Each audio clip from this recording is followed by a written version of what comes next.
Hey everybody, P.D. Turner, executive producer and host of your Break It Down show with the podcast version of our chat with Daniel Nexon and Alexander Cooley. They wrote a book called Exit from Hegemony, and basically what it is, it talks about the U.S.'s, I guess you would call it the draining of the hegemonic pool that the U.S. has created, that we kind of realized in the 90s when we became the world's sole superpower.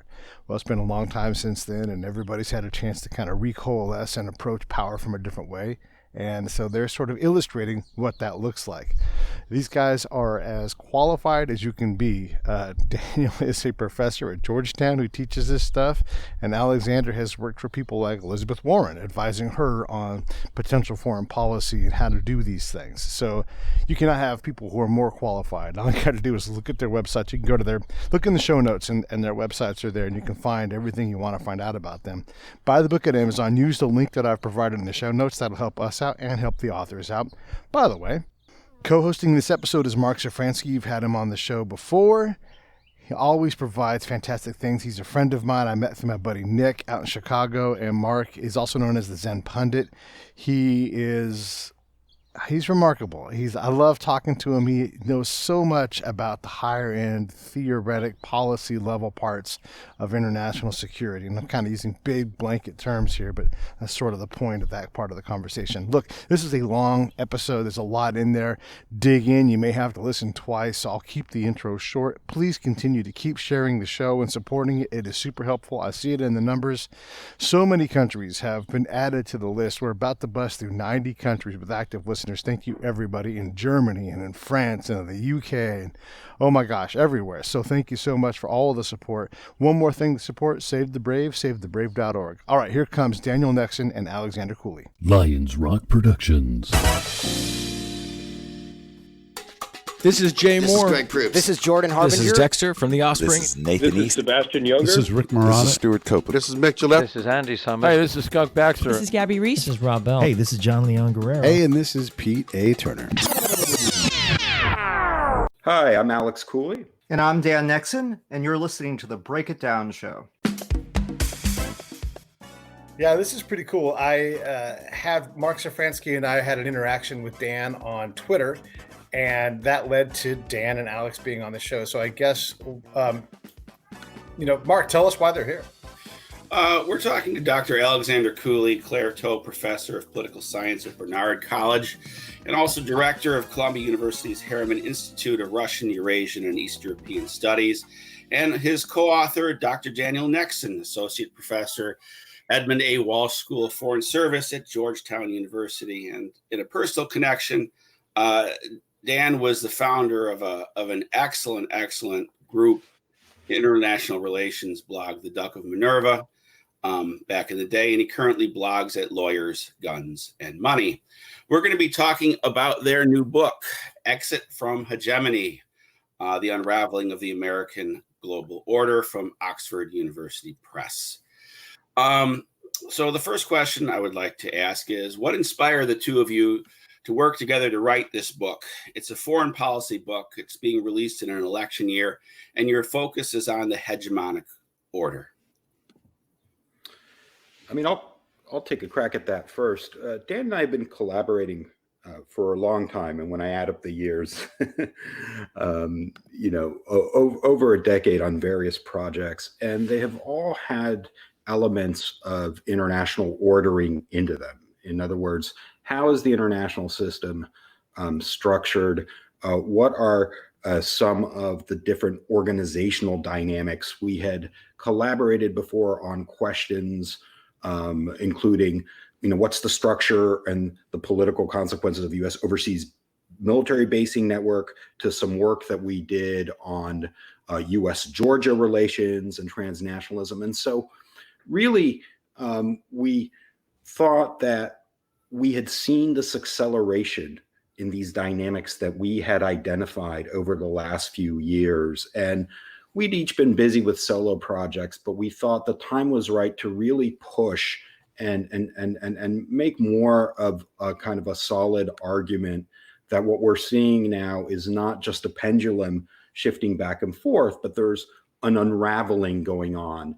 And just one final thing is, I think we were both a bit frustrated that a lot of these dynamics were being discussed in the mainstream media, but they seem to be pinned specifically on this administration, right? It's the Trump administration is leading to this. The international liberal order is collapsing because the Trump administration won't defend it, or it takes values and positions that are antithetical to it. And I think what we wanted to do in the academic realm is show how a lot of these dynamics were, the main ones were in motion before the Trump administration, and they will be there after November, whoever wins the election. So long-term collaboration, but seeing I think the pressing need for this intervention now and to put our cards on the table. So systemic and deep shifting as opposed to a transitory administration. Exactly. Yeah. And Dan, from your perspective? I mean, I think that pretty much covers it. I would just emphasize that the project had its origins in the late 2000s, right? Or two knots, whatever we want to call them. So we've been working on this since essentially before the start of the Obama administration. The original project prospectus that I developed was actually something I used to secure a Council of Foreign Relations fellowship when I served in the DoD for a year in Obama's first term. So we were seeing these trends in the mid 2000s. They were intersecting with things that we were interested in, having to do with the rise of China, the development of what at the time was called rogue aid, that is new actors that were providing development assistance and other trade relations and other kinds of economic assistance.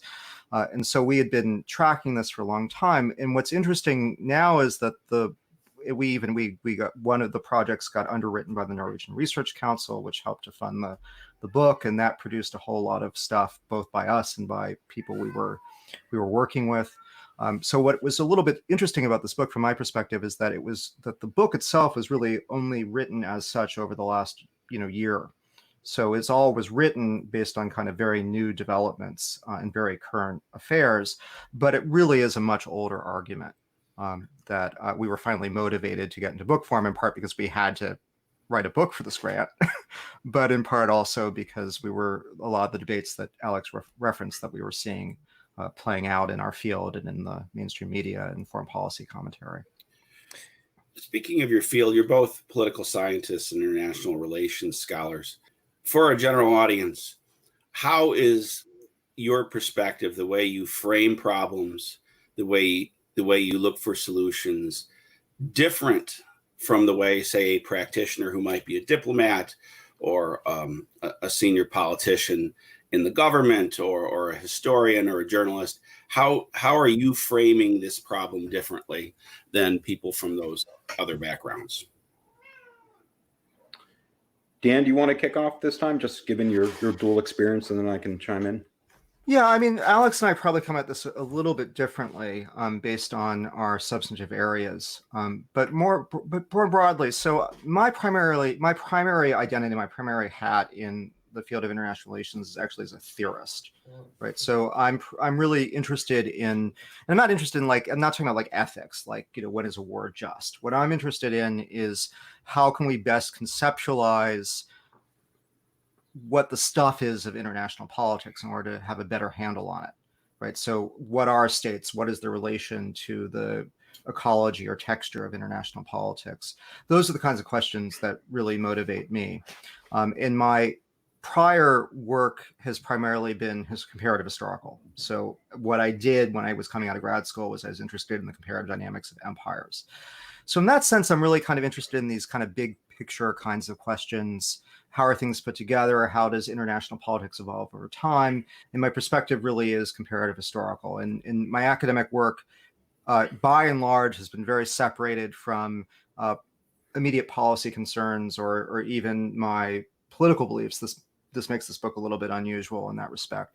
But I did have this chance as part of this fellowship to spend a year working in the Russia, Eurasia, Ukraine division of the Department of Defense.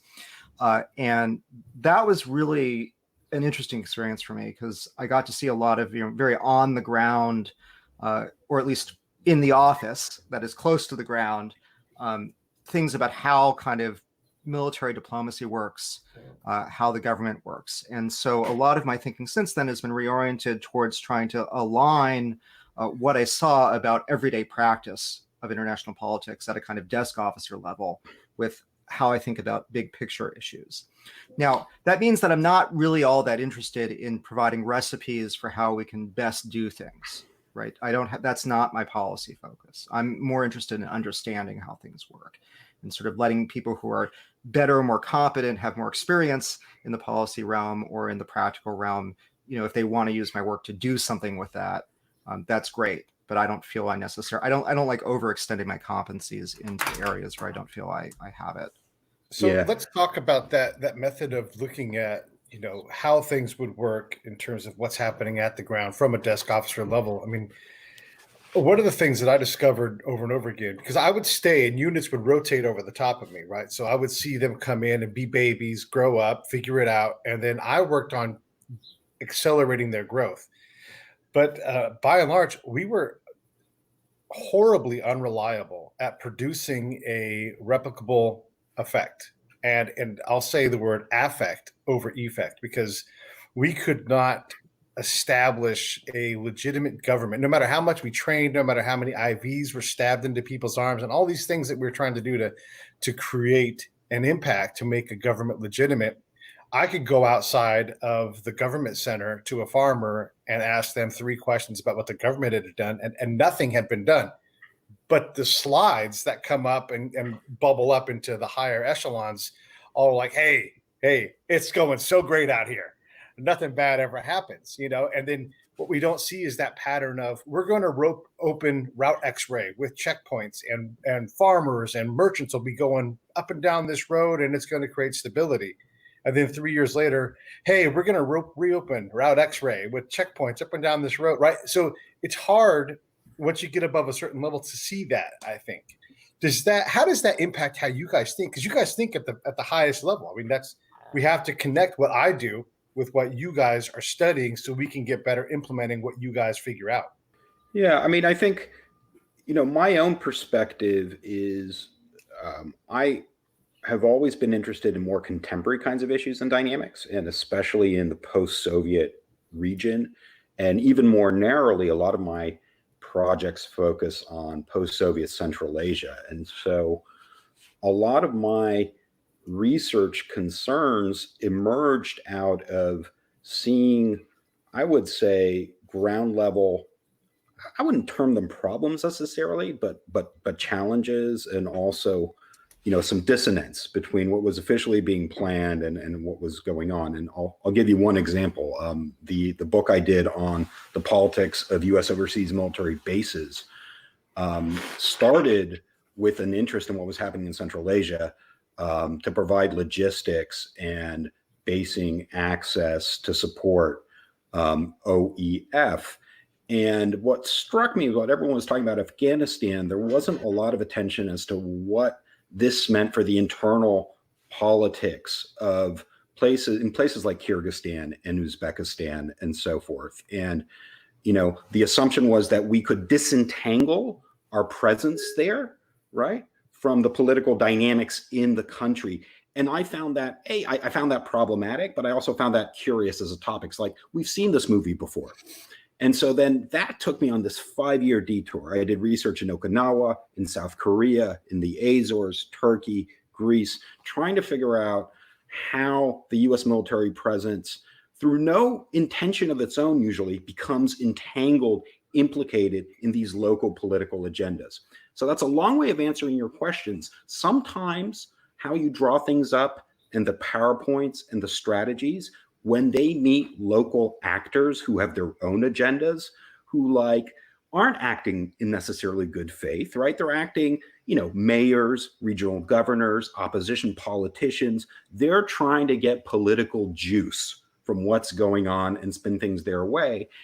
And at that point, things can become unpredictable, and politically, they can become interesting to academics and a real pain for people who are on the ground. And I saw a lot of that in Central Asia. Let me push back too and add a different perspective on this. Is those players on the ground are often the problem. God's honest truth is, most of the time I spent unfucking what we were doing in the greater area. So we want to build schools and have kids go to school. Oh, by the way, if kids go to this school, they're instantly going to be targeted as a family, and so it all craters. So we polluted the water more than they did. And whenever they said corruption, I would look at us handing out money to corrupt the system that we were trying to support. So we are such a problem with this entanglement. Like, we actually are the means of the entanglement, where I would explain to every commander, they're like, what can you do to help me? And I'm like, well, I can tell you the most important person in the valley, the person that has the most juice. And they would say, great, I'd love to know who that guy is. I'm like, it's you, sir. Wherever you show up, your money, your guns, your power, like, until you get out of the way and let the government kind of flagell. Is that a thing it can do? Then we can see where the work is. But we refuse to do that. We overworked the problems quite most of the time, and without the proper preparation. To get into the thesis of the book, what is the American hegemonic system, and what's the role of a hegemon in international affairs? And for the terminology, how is that different than saying, for example, empire, or to use a Cold War term, superpower? And finally, why do you characterize this system as a liberal order?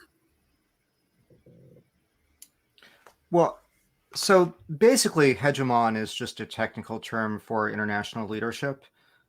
So it's a term of art, and it has a particular etymology that goes back to ancient Greece, and a particular role that involved leading a military coalition of city-states. Yeah, and so So when we talk about hegemon or hegemony, we're invoking a set of international relations arguments about how order happens, how international order happens. That is, how you get norms, rules, and arrangements that look the way that they do.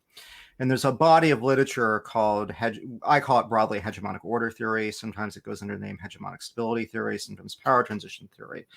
And the basic argument in that literature is that the international system is more or less what we call anarchical. It lacks a common authority to make and enforce disputes, which makes certain kinds of cooperation difficult.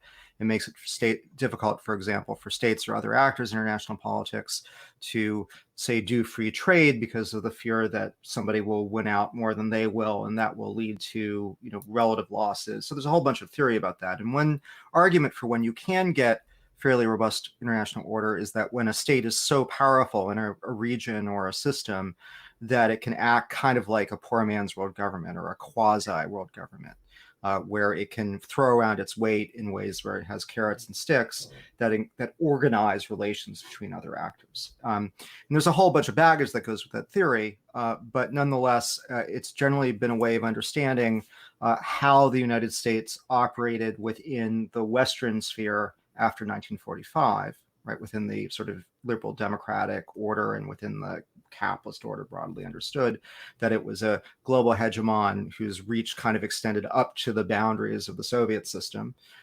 And then after 1991, the argument is that with the collapse of the Soviet Union, the United States became the first truly global hegemon at a scale that was even much more powerful relatively than Britain was at its peak in the 19th century. That's the argument.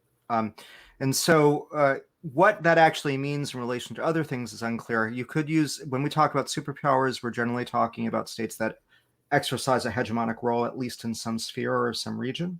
So the Soviet Union had its own order, and the United States had its order, and they were both exercised hegemony within those orders. But the relationship to things like empire is much more complicated. So the traditional understanding in a lot of the field, and coming again out of Greek precedents, is that people would often say an empire refers to a condition in which one political community dominates both the foreign and the domestic affairs of another political community, while they would say a hegemon only organizes the international politics of those states. So it can control their foreign policies, but it leaves them alone to do what they would internally. I don't think that's a very useful distinction, because for some of the things we were just listening to, if a really powerful state, when it occupies another country, is affecting its internal affairs enormously. Even when it's not occupying that country, even when it's just deploying troops in a basing arrangement, it reshapes domestic relations. In the modern era, if you're doing things like setting up rules of how states trade with one another, that affects their domestic political economy. So this like foreign policy only versus foreign policy and domestic distinction, I don't think works very well. So my own view is that we should think about hegemony as the condition under which a state uses its superior power and resources to organize relations among some set of other states, and that empire is one way it can do that. Right, so it can do that by establishing governors and viceroys and subalterns, either formally and informally, and really running those states, or it can do it in other ways. And one way it can do it is in a way that we talk about as being the liberal order, right? So one way it can do it is to prioritize among those relations at least the veneer of sovereign equality, right? The idea that even if you're weak at some level, we are treating you as an equal juridically, legally. We have ambassadors, all that sort of stuff, to emphasize forms of intergovernmental relations that are associated with the liberal tradition, like multilateralism, like the idea that where everybody has a voice opportunity, there are voting procedures. Again, in a hegemonic system, the hegemon will be dominant, and often that will be somewhat of a veneer for its own coercive power. But at least you have that, all those kind of ordering principles. And the thing that to understand is that things like lots of international organizations, things like lots of legal rules that are at stake in international affairs, these are all relatively new. We did not have extensive multilateral arrangements before the latter part of the 19th century, and then they proliferated, they bred like rabbits, right? So now we have tons of international organizations. Generally speaking, the primary mode that great powers related to other states was through spheres of influence or through imperial control. And so this has been a kind of important change in the way that international politics has worked. That's been gradual. It hasn't only been the United States. These trends started in the latter part of the 19th century. They accelerated after World War II. And there was an effort by the United States to sort of create an international system in that image after the entire global order in that image after the Cold War, after the end of the Cold War. Yeah, and if I could just supplement that a bit. So as Dan says, how is power channeled to organize the international system, right? That's the purpose of ordering. And so do you rely on a set of international organizations, another set of institutions and practices? And I think the less obvious aspect of what hegemons do is they set agendas, they set rules, they set standards, they set norms. And if they do it well and they're dominant, these become almost kinds of given, right? So for example, in the 90s, why is it that all of these countries, a lot of them authoritarian, post-Soviet dictatorship, immediately signed all these human rights treaties, right? These places like Turkmenistan and Uzbekistan and so forth. Well, they did it because they felt like they had to, right? Even if they weren't planning necessarily on complying, they felt like it's just the thing to be done in this normative backdrop where it's the end of history. The Soviet Union has collapsed. The communism as an ideology has been discredited. You have to be seen to be on board, in this particular case, with democratic and human rights norms. So the kind of givenness quality, right, isn't just there naturally. It's set by a hegemon that sets rules and standards for acting, interacting. Now, sure, there are countries who are always exceptions, but remember in the 1990s, we coined the term rogue state, right, to sort of single out, North Korea, for instance, as a beginning. And that in and of itself sort of emphasized that they were really deviating from what's acceptable behavior and acceptable forms of government. So I think that's the more hidden part of sort of hegemonic power. And that's a lot of what we talk about in the book is shifting now. Since the theme is that the American led system is unraveling, are hegemonic systems inherently stable or unstable? So that's an interesting question. There's an enormous debate about that. So there's a school of thought that says that you can only achieve these kinds of robust international orders, whether they take on a more liberal or a more imperial or whatever form, if you have a dominant actor. And that position says that kind of order cannot be supplied, for example, by a group of great powers working together. That's just too unstable, that they'll have conflicts. And so you need really a kind of overarching coercive power. You need a Leviathan internationally. There are other people who say that those systems are inherently unstable because when you have an actor who concentrates so much power, it's really frightening to a lot of other states in the system. that they are at risk constantly of being predated or invaded or pushed around, and they will inevitably try to develop their own capabilities just to protect themselves from the hegemon. We don't actually think that debate, the book doesn't really take a strong position on that debate, because we think that essentially international order can be produced in a lot of different ways. One of them is by dominant actors, but you can have sort of emergent or evolved rules and procedures and practices, ways of doing things in different international systems historically, with a lot of different power configurations. Our main contribution to the debate about hegemony is to argue that a lot of the process of what happens during hegemonic unraveling needs a lot of special attention. So the general story about the rise and decline of great powers, which people are probably familiar with, even if they don't realize they are, is that a state gains some sort of advantage. Maybe it wins a big war, or it has a big technological breakthrough, like the British have the Industrial Revolution in the 19th century, where they develop certain kinds of fighting styles, or that allow them to conquer everybody else or to dominate everybody else, and then they become this dominant power. And again, historically, we're not talking about globally. We're often talking about very small spaces, territorially speaking, when you had small systems that didn't interact with one another that much. And then the idea is that the general argument is that over time, that position erodes, usually because of what a very famous late political economist, Robert Gilpin, called, for the law of uneven growth, that just if your economic superiority is really what undergirds the strength of your economy, allows you to pay for a military and do these other things, that eventually other states just do better, right? Eventually your economy is going to not be doing as well as other states, and those states' economies will improve, and then that will over time change relative power, and you'll go into a period of hegemonic decline. And the standard story is that point of decline is really important, because that's the point at which you have the potential for big great power wars.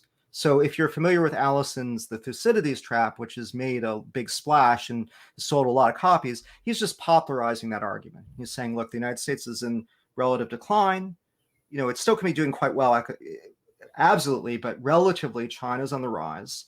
And his argument is, historically, when you have a rising power who becomes unhappy with aspects of the international system, wants more status, wants more prestige, wants more say, and a declining power who maybe wants to hold on to their position, that you have a big risk of a great power war. And this is an interpretation of what happened in World War I with the rise of Germany and the decline of the United Kingdom, and that World War II is kind of a continuation of that. There are actually interesting dynamics with World War II, where Hitler was afraid about the long-term power shift towards the Soviet Union and the United States, and may have in part been compelled with the idea he had to conquer Europe now to make Europe a power that was capable of competing with those two rival centers.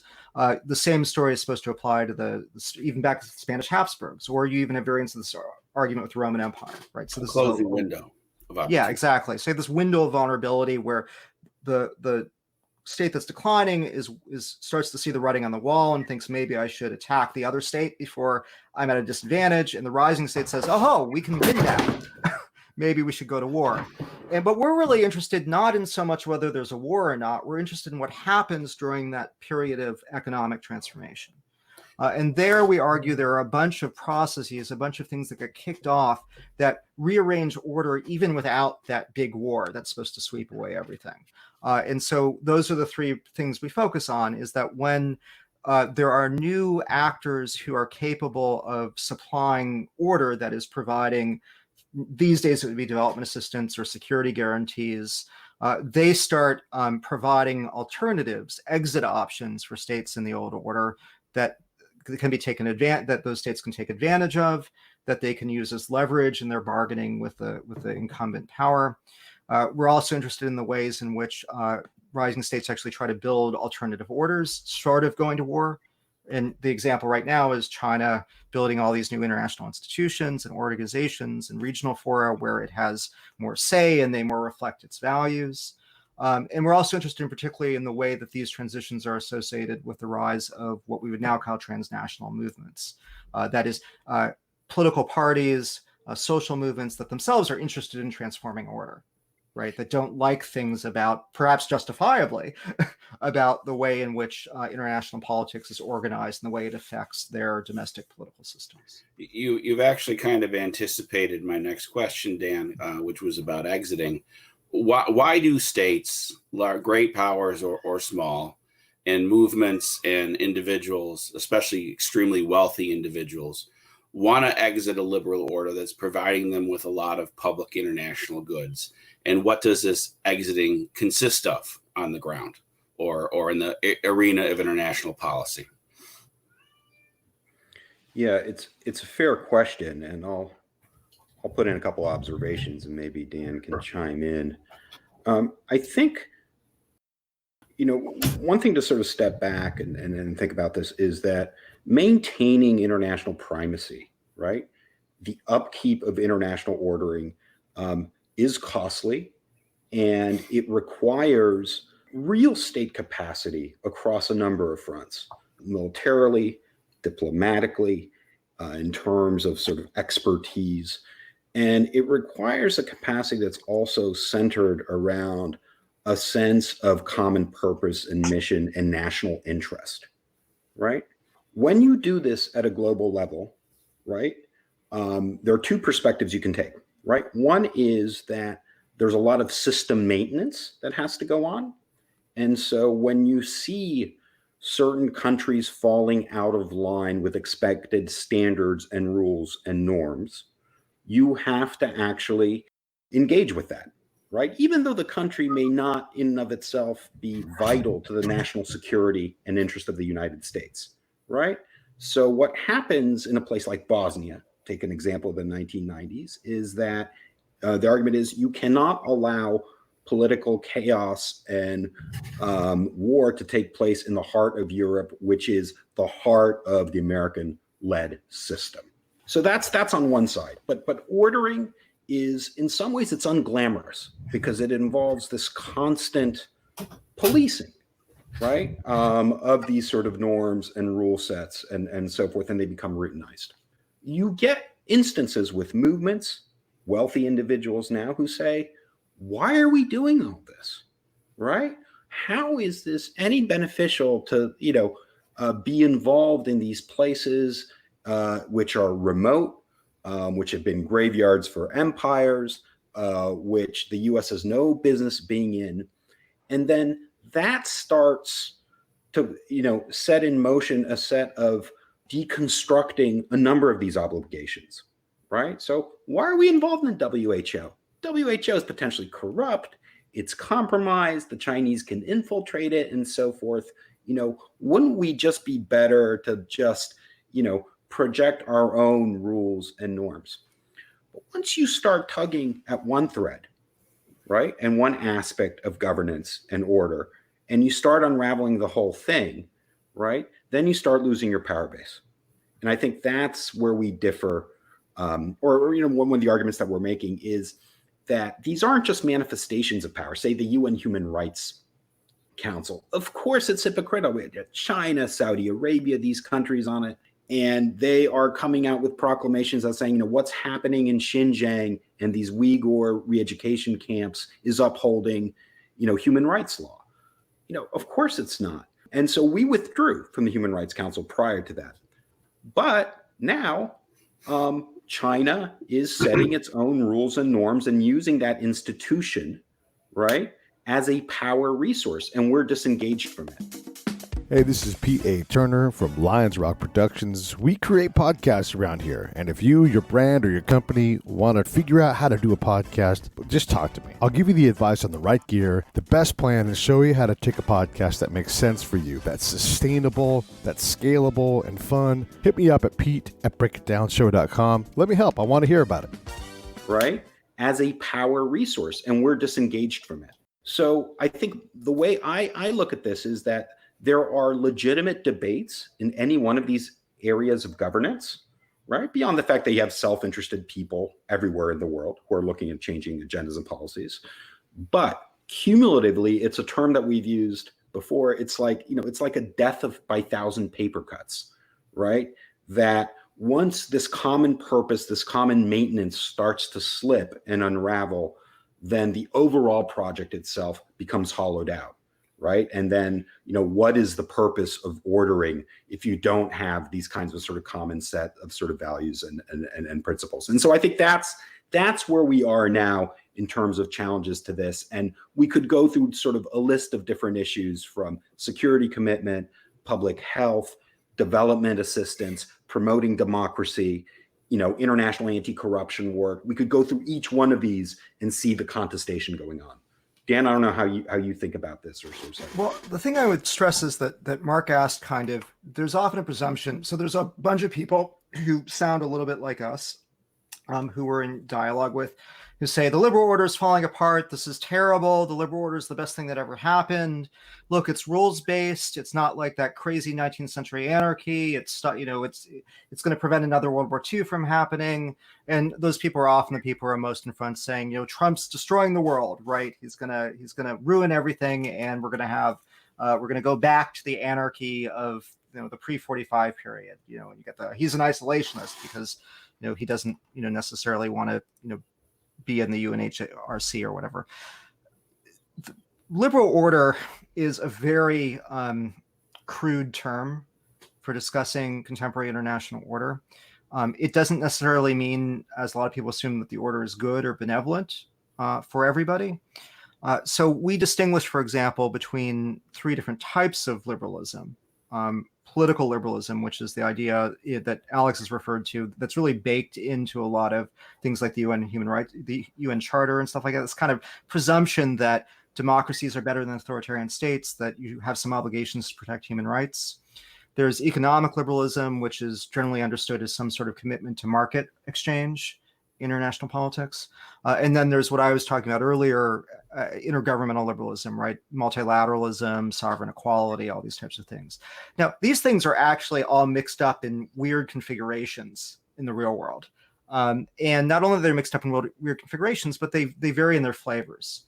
So, for example, we used to have a liberal order in the US sphere of influence that was much more about mixed economies, right? So it was much more welfare state oriented, lots of government control over industry going back to like the 50s. We've had since the 70s an increasing neoliberalization of that economy. That is, the liberalism that's come to predominate has been much more favorable towards markets, deregulation, less friendly to big welfare states, particularly in the developing world. And that's where a lot of like leftists get all upset and say this is terrible, right? That's where sort of traditional liberals say, hey, it's great. We have a much more kind of market-oriented economy. But all of those things have distributional effects. People win and lose from them. And some of them are more threatening and some of them are better for other actors. So for example, if you are going around in the 90s saying everybody's got to democratize, and we're going to use international instruments, international order to push democratization and protection for human rights. That might sound great if you're in the United States or you're in Britain. It doesn't sound so great if you're running Uzbekistan or Kazakhstan or Azerbaijan. And it doesn't sound so great if you're running Russia or China, particularly if the United States is looking much more aggressive about doing things like promoting regime change or supporting democratization movements. So that order itself can threaten actors, right? Liberalism sounds great if you're an American, and economic liberalism of some form sounds great until you start thinking about the fact that capital mobility allows kleptocratic regimes to extract lots of resources and then put them in offshore accounts and move them through shell organizations, and actually can be very, very supportive of corruption. So there are always winners and losers in these arrangements, and they mutate over time. It's not a stable thing. The character of liberalism shifts. And so there are a lot of actors who look at a particular domain of liberal order or a particular aspect of it and say, we don't want any of this, right? Or we would rather get this thing. We like the capital mobility because it means we can pilfer our own people, but we really don't want that human rights pressure. And sometimes the existence of more actors who can throw their weight around to shape what that order looks like is going to affect the options, the opportunities for states in that environment. You guys pointed to a very good example of relative American decline with the withdrawal from the UN Human Rights Council. Back in the late 80s or maybe early 90s, I can't recall, UNESCO, another UN organization, was pushing reordering of information along statist lines. They were pushing economic redistribution on a global scale along statist lines, and mostly from north to south. And the U.S. crushed that simply by withdrawing from that organization and brought UNESCO to heel quite quickly. That was either late Reagan or early Bush first administration. And with the UN Human Rights Council, that the opposite has occurred, as Alex pointed out. So why is the American hegemonic system unraveling? Does it trace back to Russia exporting corruption in the Yeltsin years? Is it because of our own mistakes and flaws? Is it a confluence of factors? Why is this system unraveling? It's a good question. Let me just take Russia as an example, just to start off. More than anyone, even more than the Chinese, Russia has been obsessed with this idea of international order and U.S.-led dominance of the international order. They've been talking about this, for well over 15 years officially, that we need to democratize international relations and that the U.S. acts hypocritically. It sets double standards, right? It expects countries to behave in some ways, and then it exempts itself from the rules. And they give a long list of examples, everything from human rights to, intervention in Iraq, to, insistence on, Kosovo becoming independent without a UN process and so forth. And in fact, that sort of, for Putin, that really symbolized something, right? This idea that what power is the ability to be the exception, right? Like one set of rules for you, different set of rules for us. So Russia has launched what we call in the book a multi-pronged approach to ordering, right? It's on the one hand, it's tried to create new institutions and orders, right? So it's joined China every time it could on things like creating the Shanghai Cooperation Organization, which is a different security organization in Eurasia, creating its own institutions to establish its dominance in the post-Soviet space, the CSTO, an analogous organization to NATO, and the Eurasian Economic Union, modeled on the European Union, but which was meant to be a Russian-led economic bloc. So it's creating these kinds of ordering institutions.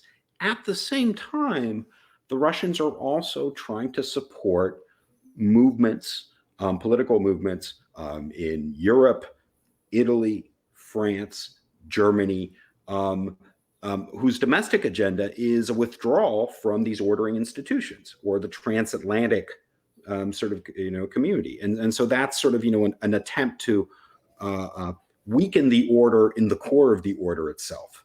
And so it engages in both of those. The other area where Russia has not been as successful is trying to provide alternative public goods to certain client states to get them to turn away from the West. And so you saw this actually in Kyrgyzstan, where the US had this base of operations where the Russians tried essentially to bribe the Kyrgyz government to close down the base in exchange for emergency aid. And, Kyrgyz government just turned around, demanded more from the US side and renamed the base, and sort of, a little bit of bizarre politics. And Russia's had a few high-level failures like that, which has led, I think, a lot of the analyst class to say, you see, Russia doesn't really have power, right? It actually fails a lot. It's a declining power. And I think one thing our framework does is like, look, Russia's experimenting. It's throwing a lot of spaghetti at the wall, and it's trying to tug on as many threads as it can find. And in some cases successful, in some it's not. But the overall purpose is it wants to go to a world where the US is no longer the rule setter and agenda setter, to a world where several great powers all have a say in a kind of a pragmatic and opportunistic kind of way. So I think the Russian case gives us kind of a lot of leverage on some of these unraveling dynamics. And as a result, Russia is perfectly happy to be in this asymmetrical relationship with China, where China calls the shots and Russia moves its red lines to accommodate China, because for it, China and Russia, they share this common now pushback and challenging of the U.S. led order. So it's the different powers attack different things, some intentionally, some not. But the cumulative effect has, exacerbated these unraveling dynamics that we talk about. Can I just say one thing, which is that just directly on Mark's question, and I'll also put a plug, we have a foreign affairs article coming out in the next issue, which is all about this particular issue. That is why U.S. or why fundamentally order is transforming now. And the very basic reason is the one that everybody's aware of, that's changes in relative economic growth. So the primary driver is the rise of China.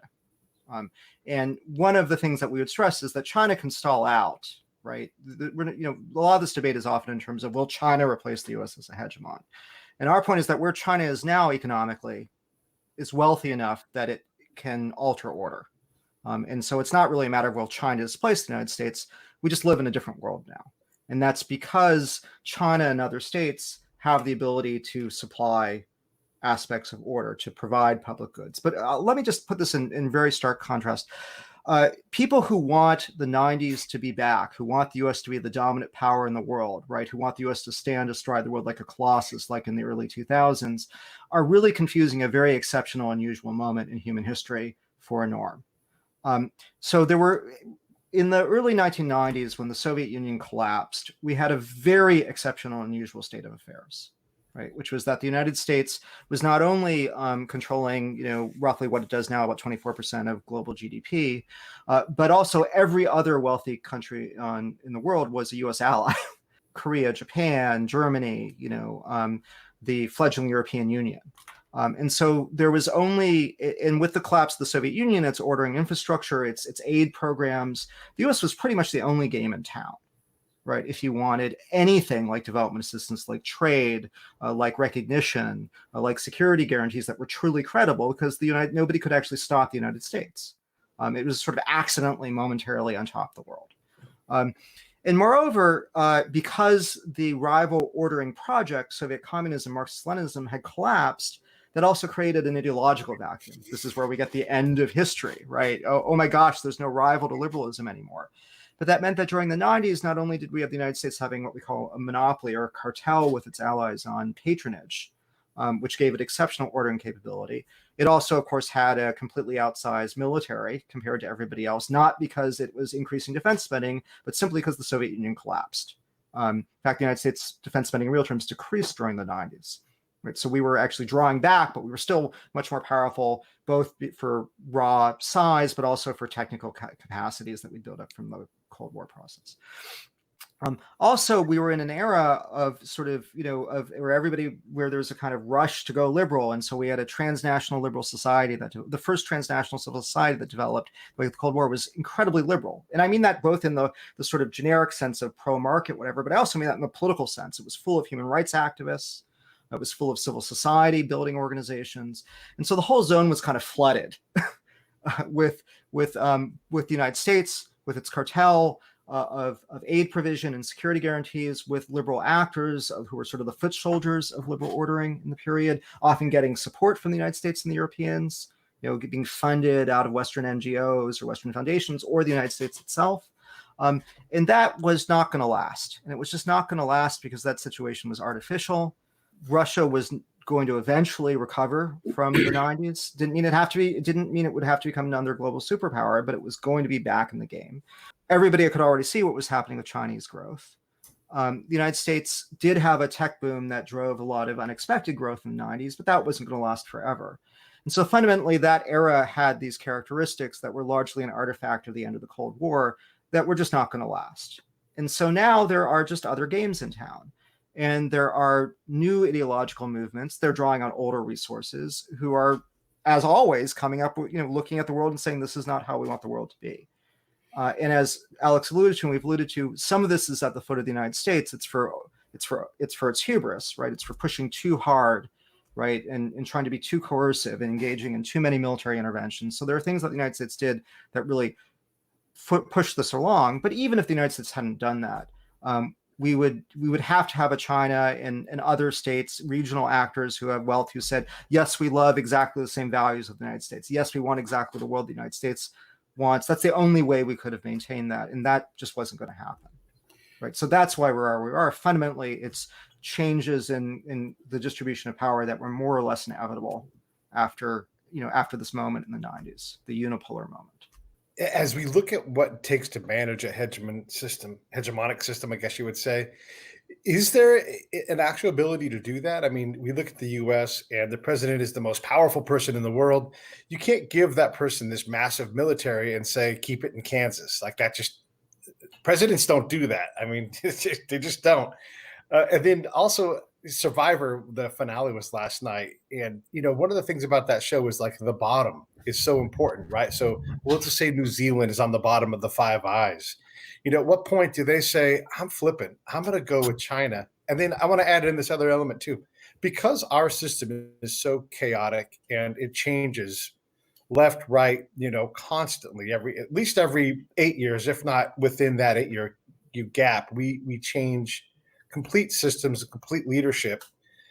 Does that give us the ability to just constantly upset the recipe so that we're always able to more nimble, or is it a more disenabling kind of thing? Kind of a complex question, but this is a complex topic. It's a great question. Let me just take them in sequence. I think what you've put your finger on is something really important with your New Zealand comment, which is the question of tipping points, right? At what point do you figure that, the wind is turning the other way? I see it less as tipping towards going exclusively with someone rather than tipping towards a hedging strategy, right? And Dan and I have written a little bit about this too. It's the idea now that what it's in your political interest is no more to be associated lockstep with the United States and its ordering institutions. Rather, what becomes in your domestic political interest is not to say you're going to be a Chinese client, but you say, we're open to everyone. If we can partner with Russia and China, that's great. We're going to do whatever we can to do what's right for, the Filipino people, right? Or the Hungarian people, right? Or the Turkish people. And we're not going to be locked into any one particular hypocritical way of doing things. I think we see that as the next sort of natural progression. It's less the chance that New Zealand's going to ally with China, but rather the opening up to having multiple patrons, security partners, information and intelligence sharing partners. That becomes one of the unraveling dynamics in and of itself. So, then on your second point about changes in administration, what we've had traditionally is real continuity in the bureaucracies, in the foreign policy bureaucracies, and sure, priorities change, and certain initiatives do zigzag back and forth between administrations. I think the more fundamental issue here is, are some of these bureaucracies, diplomatic bureaucracies, in a position that they're going to be de-gutted in a way that's going to change their actual purpose and essence in a way that can't be sort of recovered anymore. And I think that's an open question right now. Dan? Yeah, I mean, there's a lot to go in here, and I want to have more of a conversation about this. I mean, we have a particular political view of the Trump administration, which is not favorable in terms of some of these dynamics. But I think that there's a lot there. And the thing I just want to stress is that this issue of domestic political polarization and the ability of the United States to act as a hegemonic power is really important. Essentially, we for a long time, the Cold War consensus is, I think, overwrought. There was less of consensus than people think during the Cold War among elites and parties. But nonetheless, there is something to that there was broad agreement on a set of propositions, like you should support NATO, right? Like the United States had to, maybe it had to be softer line or harder line, but Soviet communism was still a major threat to, sort of U.S. identity and U.S. values. And there was disagreements about tactics, but there was no disagreement about the sort of underlying threat profile, I think, within the people who generally won elections and controlled the governmental apparatus. But now what's happened is that that foreign policy has been polarized in a way we haven't seen since the 19th century. That is to say that the sort of, if you think it's a cancer, I'll use the analogy, the cancer of every issue becoming either a Democratic or Republican issue, and there not being middle space there, that's seeped into foreign policy now. And one of the things that makes that difficult for as a hegemon is if you want to engage, if you have like proposals, if you think that the order is outmoded, and I think there's good reason to think it is, and you think we need new kinds of arrangements, one thing it means is you can't pass treaties anymore, because you're never going to get the threshold in the Senate. So we have the only major treaty we've passed, the only treaty I think we've passed in the last couple of decades was New START, and that was a huge fight, and it was a continuity, and there was still enough kind of Republican support for the basic idea of capping nuclear weapons to do that at the time. But all these tiny irrelevant treaties, like the disabilities treaty, these all went down, right? Because somebody decided it would be a good idea to make that a politicized issue, right? And to talk about US sovereignty or whatever for treaties that really weren't going to affect us in any way. I think you're correct. It was START, NAFTA, and the WTO agreement was the last thing that went through. Yeah. Right. And we haven't been able, so that means we've done all these executive agreements. Now, the fact that we're doing all these executive agreements and executive agreement like things, the JCPOA wasn't even an executive agreement, and you have polarization, means that if every time you have an election, if a new party takes control of the executive branch, if they're going to reverse policies, that means that the US can't credibly commit to anything anymore, right? It means that you can expect that every time there's a party changeover, and there will always be party changeovers as long as we're a democracy, that US policy will flip, which makes the US very unreliable and very unpredictable as a power. And that's sort of bad for the United States in general, in the sense of we want to make deals with countries that under conditions where the countries will expect us to keep them, and we will we'll expect reciprocity.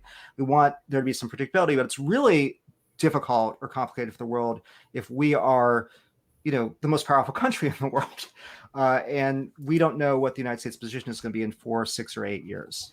That is going to be a real challenge for the United States moving forward, particularly as the world becomes one in which we still have a really, really large military, but our diplomatic and other influence in relative terms is waning. If that makes any sense, does that make sense? It makes a lot of sense. We've had a lot of talks on the show about diplomacy, and it's shocking to think that, I don't know if you know how many brigades we have, but a brigade's basically 5,000 people. Mm-hmm. That's the entire diplomatic corps, all of it. And you think about trying to run, and I'm saying run, I'm doing quotey fingers, run a diplomatic worldwide program with 5,000 people when there's damn near 200 countries. I don't know how you do that. I don't know how you create the impact that you want to create with diplomacy. Like, if it really is like, let's do diplomacy first to last, and then only at the very end do war, we should have a lot more people in the diplomacy business. Oh, yeah. I think that regardless of what you think about the overall foreign policy, one of the real tragedies of certainly the Tillerson era of this administration was the breakdown in continuity in the State Department. And the loss of experienced hands, because even if you think they maybe have policy priorities you don't like, that's an enormous amount of tacit knowledge that the U.S. built up over decades that goes away. I always assumed that the United States, I think, is going to be in relative decline no matter what. And I always assumed that, like a lot of countries before us, we would have this big hangover of kind of capabilities that would outlast the material basis of them. So you think about Britain, right? Britain, long after it ceased being a great power, had had a very strong reputation in diplomacy, right? Seasoned diplomats, seasoned ambassadors, really kind of supposed to know what it's doing. Now it let its trade negotiation skills completely erode when it handed over to the EU, but nonetheless. And so I thought that would be the United States. And what's weird now is that I think because of these domestic political fights, and the trend of sidelining the State Department goes back many years, right? We've been carving out some of that capacity at the same time that the country we're supposedly most worried about, China, is engaging in a crash course of funding diplomatic expansion and trying to build the very institutional capabilities that we've taken for granted. So yeah, I agree entirely. One of the things that I fear is that one of the few things that everybody can kind of agree on when it comes down to making budget deals is everybody winds up funding the Defense Department more, right? Yeah, that's the sort of trade-off. And I think having a strong military is important, right? We can have a whole bunch of other arguments about what we do with that money. And we can talk about whether or not, how many of those toys you want sitting around if you don't want to be intervening everywhere.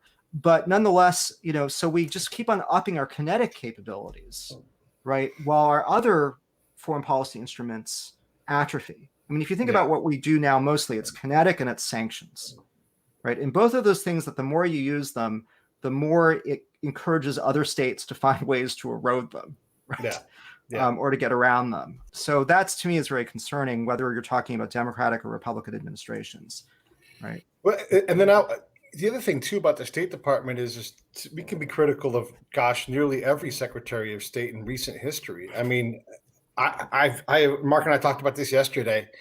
I've seen disgusting arrogance from our State Department people in conflict zones where I want to walk out of the room and not be part of what they're saying, because they're completely incapable of being diplomatic. I mean, it's shocking. And so whether it's the Tillerson or Clinton or Kerry and on and on and on, they don't matter. Like we're shitty at that. So if it gets big, how do you ensure that there are good people on the ground? Because I've not seen it. I've only, as a norm, I've seen people that are dismissive of our partners. I'm doing quoting fingers because we don't treat them like partners. We treat them like kids, and it's embarrassing. Yeah, I mean, it's one of the things that has been well noted for over a decade is that, we talk about the military. I talk about the military as just kinetic power, but it's the rise of military diplomacy. Yeah. Right. And so the military has been taking on an increasing number of those functions. And I think the military is sometimes very good at it. Sometimes it's not so good at it, depending on the context. But you're right. From a kind of basic point of view, if you want to maximize your resources, you want to get the most bang for your buck, investing in a lot of these non-kinetic instruments, but also then investing in the training and the the process and is important. A lot of these capabilities are ones that we don't miss them until they're completely shocked, right? Yeah. Dan, in addition to being a scholar, you've also from time to time been a foreign policy advisor to different political campaigns. I know at the presidential level. What advice would you give to the next president to blunt some of these challenges or shore up the liberal international order and improve our game at liberal ordering and make it more attractive to states that are currently choosing alternatives like Russia or China? What should we do as a country to at least mitigate some of these trends? So I think that the most important thing we can do is just show up. So while, as you alluded to, you had that great, about UNESCO, there was a time in the 90s where we could pull out of UNESCO and that was it. We can't do that anymore, right? As Alex said, if we pull out of international fora, we just concede them to other states who don't necessarily share our interests or our values. So we just need to show up. And this comes in terms of rebuilding our diplomatic capacity. I think we also need to be less arrogant. And that arrogance isn't just a matter of how we treat other people, but it's a matter of not necessarily expecting to win the fights so much. Right. It's okay to lose, right, these diplomatic battles. And it's also okay to get some of what you want and not all of what you want. And we need to be much more used to the idea that we're going to be there, just as there are going to be actors who want to strip certain kinds of protections we think are important, that we should be there fighting for them, but not in a way where, again, if we're going to lose some of these battles, we're going to win some of these battles.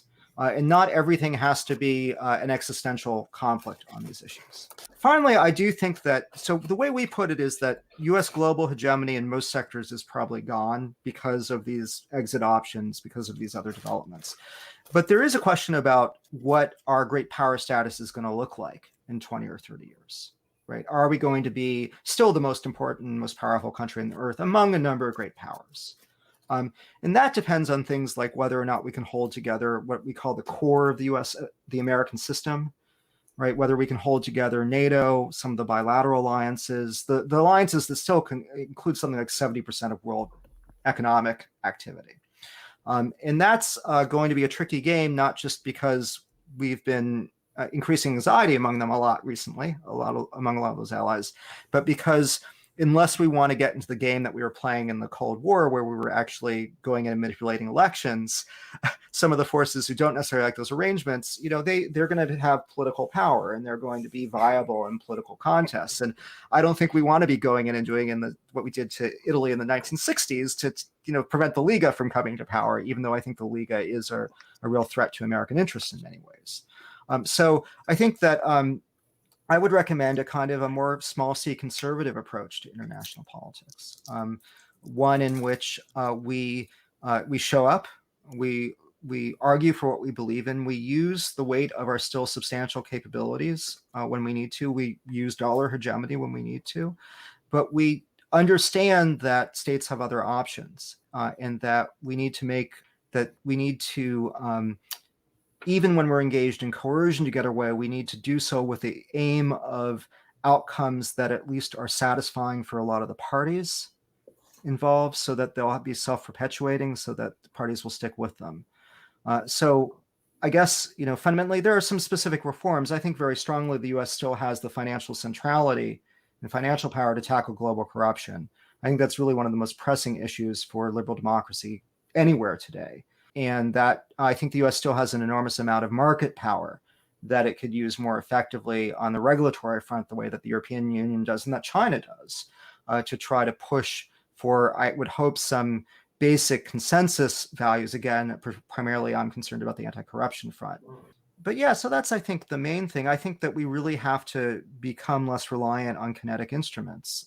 We need to think about our military is not in as good shape as it should be, given the kinds of challenges we think are before it. I'm definitely in the camp that thinks that our major concerns are avoiding great power war, and that has to be achieved through a combination of deterrence and diplomacy, and that our deterrence capabilities should be oriented further away from small wars and towards those very kind of standard tactics. Now, of course, what will happen is we'll have another terrorist attack and we'll try to rebuild those capabilities, but maybe if we responded with a little bit more perspective to threats. I mean, I think fundamentally, and I'm nattering a little bit here, but I think fundamentally, and this is where my kind of real liberal progressive views come in, that the really biggest issues facing us right now are in the area of global collective goods.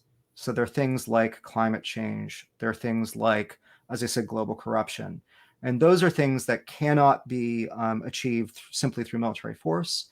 And they're things that are going to require some significant concessions by the United States if it wants to build coalitions for them. And I think that that's sort of, again, more broadly, even if you don't believe in climate change or think that's what we should be doing, it's a good indicator, I think, a good example of a situation in which if we go into these negotiations with the assumption in our domestic political system that we are not going to have to give up certain things to get cooperation from other states, then whatever the issue area is, that's bad. That means we're going to be in trouble because we just don't have the capability to throw our weight around the way we used to. Hey, Pete, do we have time for another question? I do. Do you, Dan? I'm good. Yeah. Yes, we obliged him by the way we asked our question. Yeah, take this one, Mark, and then we'll shut it down after that. Okay. Alex and yourself, you came with 3 exit outcomes in the end of the book, and one in particular, which was very pessimistic: globalized oligarchy and kleptocracy, which I tend to agree with you guys is a highly probable outcome. How does that sap the ability of the United States or the West in general to mount a response to this challenge of unraveling? How does it prevent us from engaging in effective strategies or selling liberal ordering to other countries?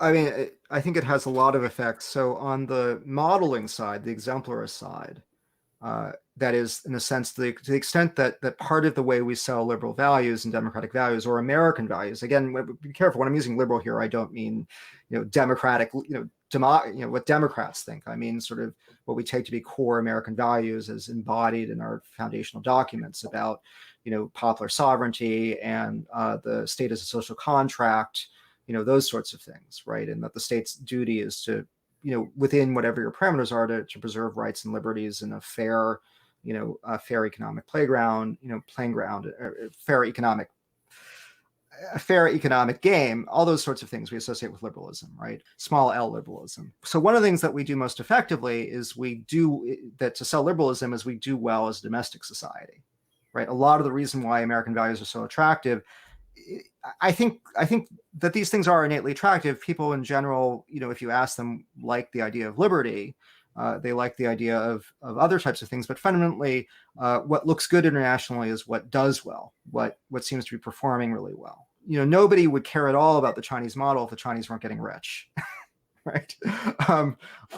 And so we have to, on the exemplar side, I think that the extent that our political economy is distorted by corruption, by over-financialization, by the ability of actors to flood the zone with what are for them relatively small amounts of money, but in our political system or for individuals working in around the government revolving door are a ton of money, right? That distorts our policies in ways that make our system less attractive, because it tends to do things like exacerbate inequality, or it tends to do things like undermine sort of the general position of ordinary Americans in favor of special, quote unquote, special interests, economic interests.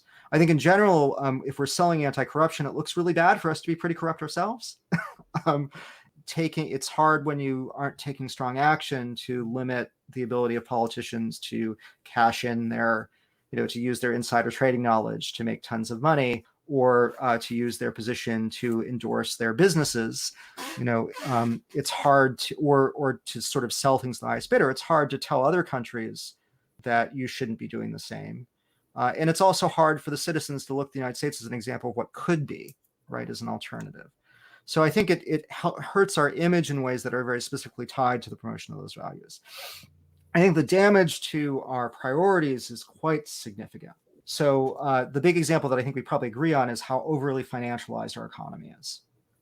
And so, Wall Street is much more important for a lot of politicians, and making sure that money keeps on flowing into the speculative game of Wall Street is much more important. We've institutionalized that through the fact that, we've broken down large pension funds in favor of individual contributions, which then are basically play money for large financial stakeholders, right? We've socialized risk for large corporations, but not for ordinary people. And all of that means that we have a lot of the things that people on both the left and the right are very upset about. We have different diagnoses about how to solve them. But those things, I think, undermine the ability of the US to be a successful model. They also undermine our foreign policy priorities, right? So when we are looking at, Alex alluded to the study of US-Georgia relations, and certainly, I'm very sympathetic towards the plucky Georgians, right? And and the fact that while they don't look great by a lot of standards in terms of things like corruption, they look a lot better than a lot of former Soviet space, other than the Baltics. But nonetheless, the way that they were able to buy influence and hire lobbyists and affect U.S. policy is very typical for a lot of countries, right? And we see scandal after scandal where even, our think tanks, are being funded by foreign interest, are now dependent often on foreign funding. I mean, I was funded by the Norwegian Research Council to do work. I'm in bed with a Norwegian Norwegian think tank. Now, the nice thing there is that Norwegians. they don't really care what, this is more like standard academic funding. We pitch something to them and then we just do whatever we want as long as we fulfill our deliverables. But, those things I think have been distorting priorities for a while.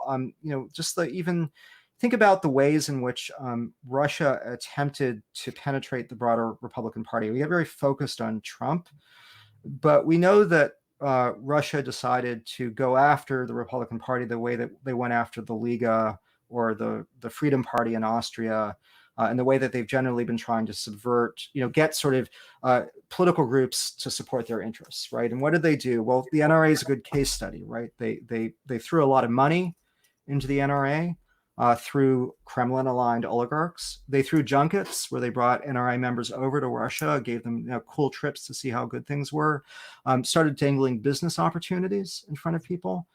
This is the standard mechanism by which Russia has built political support among parties that weren't necessarily like all in favor of Russian interests, and has built close relations. And then ultimately, if this goes well, you start compromising people, right? You start putting them in a position where they're in shady business practices with you. Now, I think actually, debating Trump aside, overall, the Republican Party was more resilient. The NRA, of course, is in huge trouble now, in part because of the scandals that this produced. It wasn't like the Liga who wanted these relations, or the Freedom Party that actively wanted these relations so much. But we have opened the door to that sort of thing. It's extremely easy, right, to do that either through shell corporations or dark money or other types of things. We do that externally too, right? U.S. dark money is actually very important in a number of political movements overseas, for example. And so I think that if you imagine that there's a lot, Russia's a big obvious example, but there are all these little cases of countries getting their specific interests represented or getting US policy skewed in their direction that maybe it shouldn't be, because they hired the right lobbyists, because they cultivated enough goodwill. And you're never going to get rid of the role of interpersonal ties in foreign policy. And we've always had, Taiwan, for example, for a long time was protected by having people in the US government who were very invested in Taiwan in the 70s, for example. That's always going to happen. But we can minimize the way that it happens just out of the fact that, $2 billion for a kleptocrat isn't that much, but it's a ton for the Paul Manafort of the world, or the Tad Devine of the world, or whatever. Those sorts of things, I think, do affect foreign policy in ways often that we're not even aware of, in terms of how we do our priorities, in terms of what states do better in the bidding war for U.S. development assistance, in terms of who gets particularly policy concessions that may not look significant to the politicians who are passing them, but have regional implications, right, or have implications for our relations with other states. Particularly if you don't have a well-institutionalized diplomatic apparatus that's really capable of vetting and trying to shut down that stuff. Does that make? I mean, I sort of talked for a while. I actually think the future could be quite grim in terms of the concentration of global wealth and the way that countries' trade, economic, and foreign policies start to serve interests of, and I think we're down that road further than people realize. And that's one of the reasons you see such a rise of populism. And shockingly enough, populist forces are one of the major internal challenges to the existing order. So, getting our own house in order is a really important thing for shoring up political support for aspects of the order that I think everybody should want to preserve, right? If you won't care about U.S. great power status, for example. Good luck getting our political house in order. Good grief. Right. It's going to take a shop vac. Oh, boy. Listen to everybody. The Exit from Hegemony book is available on Amazon. I put the link in the show notes. Look, Alex's CV is like 10 pages long or something like that. And just it's ridiculous. We're super fortunate to have Daniel and Alex on the show today. These guys know their stuff, and if you're interested at all in this kind of thing, definitely recommend the book. Mark and I've been through it. It's great. Mark, thank you for helping me set this up too. You carried a lot of the weight today. No problem. Anytime. Thanks so much for having us, because as you all know, there's nothing that academics hate more than to talk about their own work with a smart audience with good questions for a really long time. I really appreciate it. And it was nice to meet both of you in person. And I hope we get more chances to interact in some way or another. For sure. Thank you, Dan.